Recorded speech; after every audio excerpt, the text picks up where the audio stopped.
paling populer di antara lain Abdul Karim Al-Jili. Abdul Karim Al-Jili ini seorang sufi besar. Dia membuat dalam kitabnya Insan Kamil, yaitu mengatakan, menafsirkan surah Ikhlas. Qul huwallahu ahad, Allahus samad, lam yalid wa lam yulad wa lam yakul lahu kufuwan ahad. Katakan oleh Muhammad, huwa itu dari bacaan qul huwallah, Allah ahad, dan bacaan ditafsirkan oleh jumlah sesudahnya. Katakan oleh Muhammad, dianya pekerjaan, dianya ma'bud biha, Allah itu esa, Allah itu satu, tidak beranak, tidak berperanakan.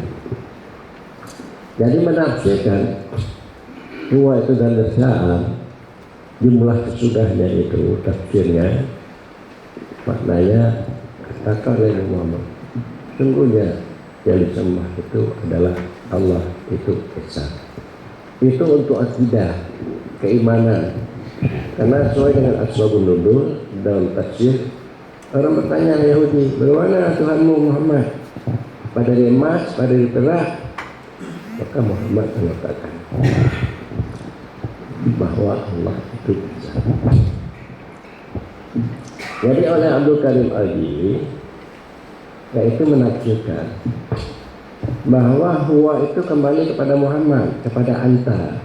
Kul, katakan oleh engkau, dianya engkau itu Allah.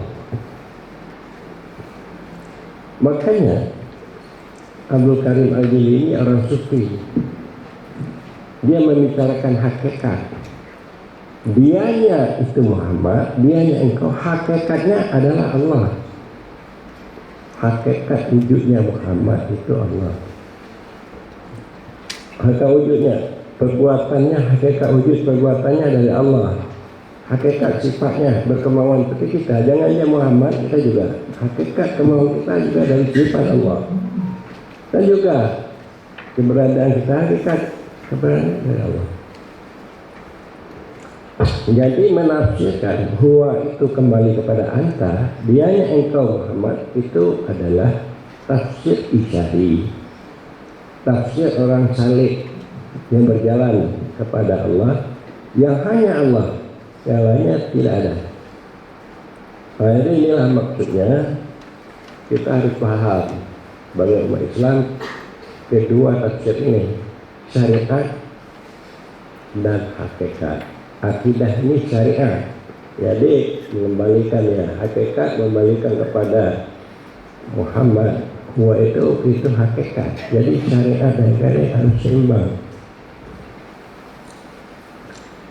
Jadi saya waktu Abdul Karim Al-Jili menyampaikan huwa itu kembali kepada insan, kepada Muhammad, saya menerima. Ulama-ulama Aceh tidak menerima, sehingga saya menerima ini saya dikatakan sesat. Ini di Aceh. Lalu Abu Amran telah menjadikan Muhammad itu jadi Allah. Muhammad Allah, tapi Muhammad itu jadi Allah. Bukan wujud Muhammad itu Allah. Hakikat Muhammad itu Allah. Muhammad itu jadi Allah. Inilah kebodohan sebagian daripada ulama-ulama kita. Sama seperti ditanyakan, garam itu apa? Kalau kita jawab, garam itu asin. Itu menerangkan sifat ta'in. Garam itu apa? Garam itu air. Itu menerangkan wujud. Jadi keduanya itu benar. Kalau orang mengatakan garam itu air, itu asalnya, wujudnya, asalnya.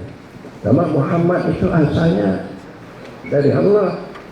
Sama kita mengatakan garam itu air. Kalau kita katakan garam itu adalah asin, seperti pasir, itu sifatnya, ta'yinnya, bahwa Muhammad itu budak Allah. Budak Allah, hambanya. Jadi kalau kita tidak paham syariat, hakikat, cinta ke dunia ini berbunga-bunga.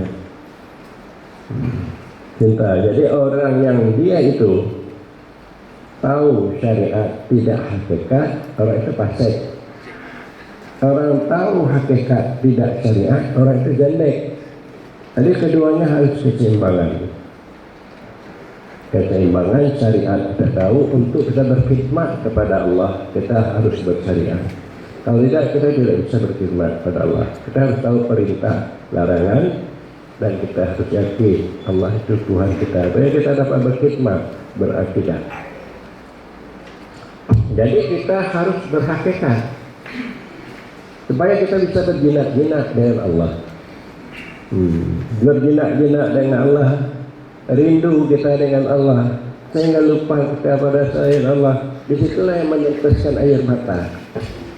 Bisa kita menetes air mata bahwa kita tidak ingin berpisah dengan Allah. Jadi saya lihat ulama-ulama di mana-mana untuk menyampaikan syariat dan hakikat dengan benar ini jarang ada ulama. Maka itulah saya menggagas tasawuf ini kemana-mana. Walaupun di Aceh saya ini macam-macam. Ini Bapak Ramli lah, karena beliau yang membela saya di Aceh.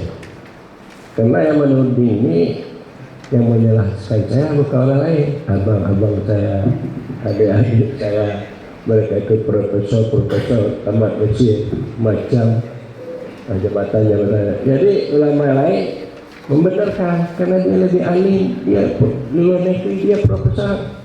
Saya ini tidak ada kemana-mana, hanya tempat saja. Jadi makanya ulama itu sampai sekarang Pak Dr. Ali Abdullah sudah letih juga untuk mengamankan NPU Aceh, tapi mereka tidak mau. Katanya kami Aceh adalah istimewa. Entah istimewa apa, saya tidak tahu. Dalam agama ada pula istimewa. Ini istimewa. Jadi sehingga di Aceh ada dinas syariat. Kalau dinas hakikat tidak ada, dinas syariat aja. Maka banyak yang fasik, banyak yang inilah ini sama cara ini. Ada sabu-sabu tambah menjadi dengan dinas syariatnya itu, perampokan tambah menjadi, karena dia jauh dengan Allah. Kita dekat dengan Allah, dapat bermusyahadah adalah dengan hakikat, tidak dengan syariat. Barangkali demikianlah untuk sekedar menanggapi penyampaian dari Pak Mu'i ya. Bagaimana Bapak Mu'i? Sudah jelas penyampaiannya nih?